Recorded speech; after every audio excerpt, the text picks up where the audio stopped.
Today's video I'm going to go over the wiring on a universal fog light kit. I got this off of eBay a couple years ago. I was going to put it on one of the vehicles I had.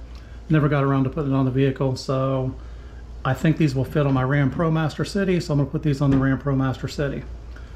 I wanted to go over the basic wiring on these because it can be a little confusing because there's a lot of extra harnesses and longer wires than you really need. So sometimes it just gets a little confusing with the mess of wires you've got going on, but once you figure out how to wire it on a table or how to wire it without having to try to fish things around your car, makes it a lot easier just understanding what's going on here. So this is your switch. Now the switch that came with this is a really blocky switch. It didn't come with a cover plate or anything. It's just a square switch. Don't like it. I'm probably not going to use this switch, but I'm going to show you how to hook it up in case you want to hook up the switch. The switch itself basically has a hot, a ground, and a relay wire. This yellow wire goes to the relay. The hot is the power from the key, so when you turn the key on the car, the light powers up so you can actually energize the relay. And of course, you've got a ground to it. The lights themselves have a relay and a fuse on them, so it's got a 20 amp fuse built into it. It's got a 40 amp relay on it, which is kind of nice because what the relay does is it hooks directly to your battery.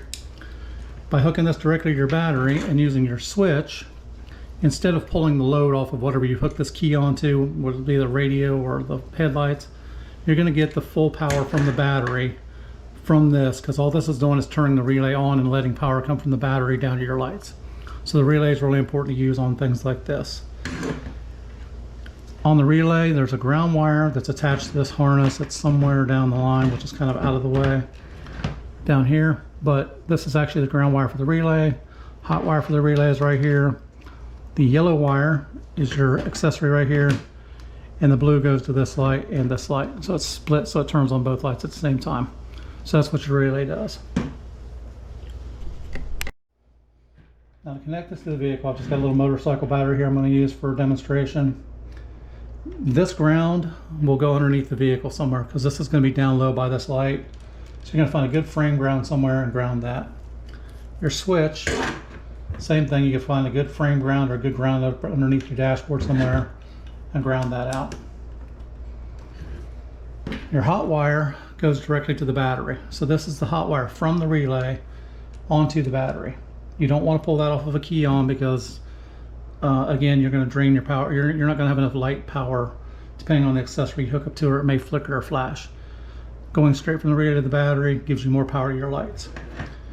Now in my case, I don't have a key on here because I don't have a car. I'm going to hook my ignition wire, which is my key on. This would normally go to a radio fuse, a headlight fuse, somewhere where you turn the key on, it gives you power to it.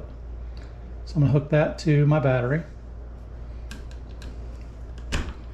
And that energizes my switch. So now my switch has power on it. The last thing I need to do is connect my relay to my switch. After I connect the relay to the switch, when you push the button, the lights pop on. Push the button, lights go off, and you'll hear the relay clicking. That's actually opening and closing a circuit, allowing power to go directly from the battery to the lights. And that's all there is to hooking up a universal fog light kit. Yours may vary a little bit, but the principle is the same. Power to the relay, constant. Power to a key on to the switch. Switch to the relay and your ground wires. So depending on how messy your wiring gets, doesn't matter, should wire just about the same. Now if you have a wiring harness specifically for your vehicle, like if you bought this for a Jeep, and it will hook up a certain way. This is a universal kit, not a brand specific kit, so this should work with just about any vehicle you want. Motorcycle, car, a battery. You can hook this up just about anywhere you want with the same principles. Now in my case, I want to hook my wires up so when I turn the headlights on, the fog lights come on. So what I'm going to do is I'm going to disconnect the switch. So I'm just taking the switch out of the circuit here. So my switch is out of the circuit now.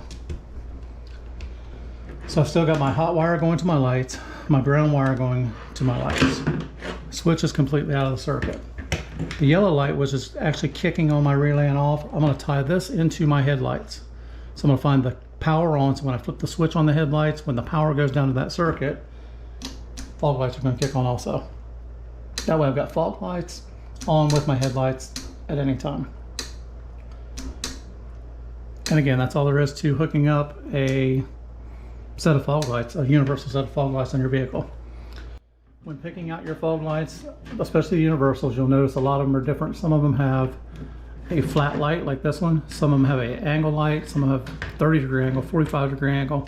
Some are set back in like this. Some are set forward. So you just got to kind of look at your vehicle, figure out which one's going to work best for you. And this will probably take some improvising. I'll probably have to put some washers behind it. I might have to move some stuff around. But these should fit just by eyeballing it in the Ram ProMaster that I've got. Either way, keep an eye out for that video. Hopefully it'll be on by next weekend. I've got a busy week scheduled, so I'm not sure if I'm gonna get to it this week. I've got to take the inner fender wells out to get to the bumper on this vehicle.